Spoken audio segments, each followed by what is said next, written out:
We started cleaning out the greenhouse. We're back from vacation, and it is time to get this thing straightened up and looking good again for the next growing season. And so I pulled everything out, and I'm in the process of cleaning it up, and I'll let you know how that goes. And here are some of what I pulled out.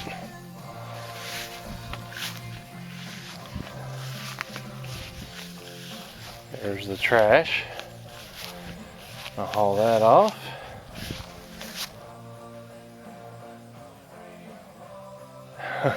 It's fun.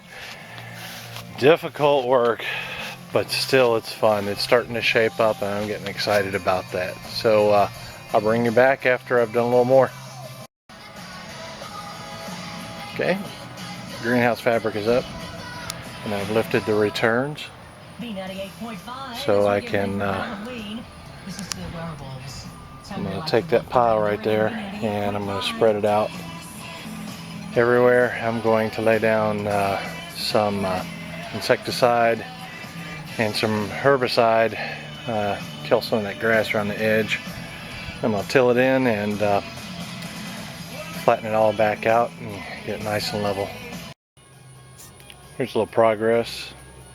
I've tilled in. You can see here, this part here is the old container soil, and I put it in the area over here because it was lower. And what I'm trying to do is build up this side a little bit. I'll pull some down from that way, this way a little bit. I'm not trying to get rid of all the flooding problems I had, but it was pretty severe last spring, and so I'm trying to kind of avoid some of the issues I had with the flooding. It would come through right through there on the fence, kind of straight through here all the way to here, and this is a natural flow area, and they would just go right through the greenhouse. And you can see I have the nutrient tub anchored down, and that's because the water would get underneath it and it would lift it and it would tilt it. Now the two drains you see here going up, and on the other side I'm going to move the nutrient box from there underneath here, which means that the drain pipes are going to have to be angled against the flow of the land, and I think that'll work out better overall. It'll drain back down this way. This was never ever underwater, and my nutrient tank will be fine. Plus there's less tubing to fill it from the storage barrels up here, and it should go directly into the nutrient tank. Should be some natural shading as well, and I may styrofoam this end here to keep the nutrient tank from overheating. So we'll work on that. It's just some thoughts for now. You can see here, let me see if I can take you in a little lower, how it would hill up. Well, not hill up, but it would, everywhere I walked between the FAWN platforms, it would sink in. It would be just a little area for water to collect. So that's the main reason why I'm tilling, to level it all back off, and take some other preventative measures that I'll show you as we go. So that's a little update, more to come. This is what it looks like now. I've tilled the whole thing up, raked it. I moved the slant. I tried to move a good bit of earth and soil over on this side to raise this side a little bit. I think I did that right through here where the problem area is pretty good. After I raked it initially, I came in here with my riding lawnmower and rode all over it, and the point of that is to compact it. That's my nice little steamroller. And then, well, right before I did that, I sprayed it with water, and got it nice and moist, and but not too wet. And then I ran over it with the lawnmower, like I said. Then I raked it again, and wet it, and I will pick up this again tomorrow. What I'm trying to do now is compact it a good bit. Probably I'll do that once or twice more, and then I will do, gonna get a little bit technical on you, it's called fluid dynamics. And if you don't know what that means, well, neither do I really. But what I'm gonna do is put the hose at the other end and watch the way the water flows in various places, and see if I can spot some trouble areas before I put the felt back down. So anyway, that's what's going on right now. Okay, I have leveled off pretty good, ran over it pretty well with the lawnmower. It's pretty compacted, and it's not, you know, perfectly straight and level, but it will certainly do for my needs. You'll see that the drain pipe is gone, the supply pipe is gone, and the area where the nutrient tank was is right there. I have moved it up here, and I didn't bury it all the way. I think being over here will help quite a bit with the heat. Yes, that is Taylor Swift. I love that girl. Anyway, what we're doing out here on the outside is we're doing the cleanup. And you can see here that these poles, when the side is rolled down, you just stick it like that, and the wind doesn't catch it and bellow it out. And so I've got one on every major rib here, and what I did was I cut them off even, so it gives a nice look on both sides.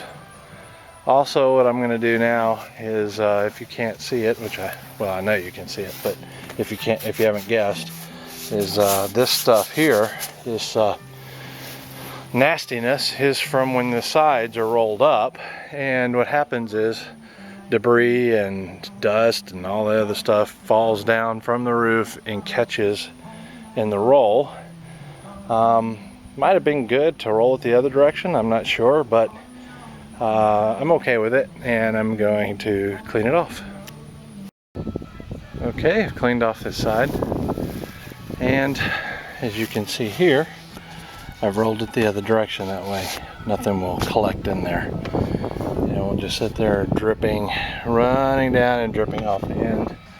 It'll just fluke right off. And yep, that's what it's gonna do, is fluke right off. That's my power washer, and things are starting to shape up. And I just want to show you, I am prepping for next year and this fall, and I got a lot of stuff going on. I've got the two FAWN platforms back here. I'll bring you and show you that. And let me turn this radio down, even though I like the song. Okay, well, these two are the new FAWN platforms, and you can see I've got some tomatoes in them, and some other things, some turnips growing in there. I'm trying a little bit of experiments with growing squash directly in the nutrient, sort of a deep water culture type thing. And if you look here on either side, you've got small containers and just net cups.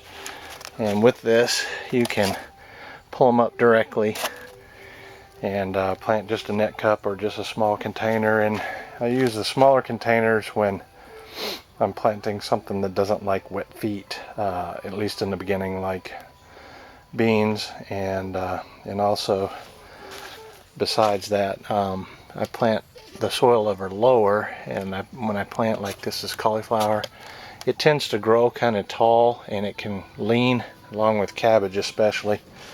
So I plant a little lower, and the soil level in there to allow it to brace up against the side of the container. Alright, well, going with a drip system, more or less. This is 1/4-inch soaker hose, and I've got each one coming in. I'm going with a drip there, and of course it drips down into the gutter here, and the plants, when they get roots long enough, they will send them down in here and they'll populate. So the gutter, and they really get going when that happens. But with tomatoes, I've found that they do a little bit better when you water down from the top. So I got a little combination of both, and I'm trying some other things like some squash and turnips and spinach and various things. So I've got 2 of these done, and I'm going to do 1, 2, 3, 4 more of those of these types, and then I've got my strawberry tower here, and I'll show you that when I get to that point. And you can tell by the greenhouse that it does look better than it did. It's not muddy. But it's definitely under construction, and I'm happy for it. This is fun stuff for me. So I'll bring you back in a little bit. Here's a little bit of the strawberry tower. On the top, I'm going to grow some sort of either beans or cucumbers or maybe a vining squash. But I'm going to let them trail down at the same time that the strawberries are growing in. Now each one of these has got 4 holes around it in the PVC. It's a sewer pipe, and there's 14 long, so that's what, 28, 20, that's 56 per tube, and I've got 10 of them, so spaced a foot apart. I've seen where others have had success with it. Mine's a little bit different because they're going to be tied in the bottom with the same net cups and going to have flowing nutrient underneath it. And I'm going to have a drip platform coming into these, and they are going to drip instead of into a FAWN gutter through these towers, and then return back. So that's the plan. We'll see how that goes. Sorry about the dog barking next door. That's the neighbor, and his dog goes absolutely crazy anytime anything's running. So, but that's a little short clip. More to come. We're gonna walk out here and feed the fish, but that's my garden plot. I just wanted you to see the state of things. And that's my little orchard. Leaves are falling off. The asparagus is still, ferns are still green, so that's kind of neat. So we'll go feed the fish. This is the status of the pond. It is low. The hot summer with absolutely no rain absolutely took its toll on the pond here. So let's see if we can get some fish.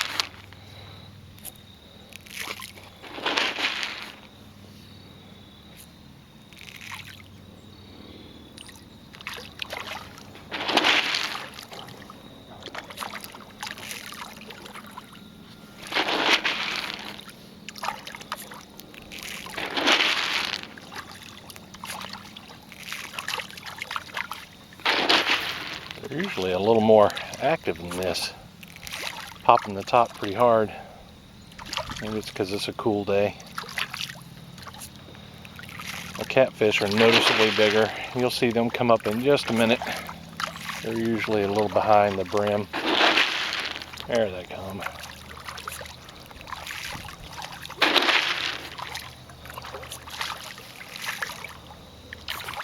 Yeah, some people wanted to see the catfish, so, or the fish in the pond. So, they're still here and they're still getting bigger.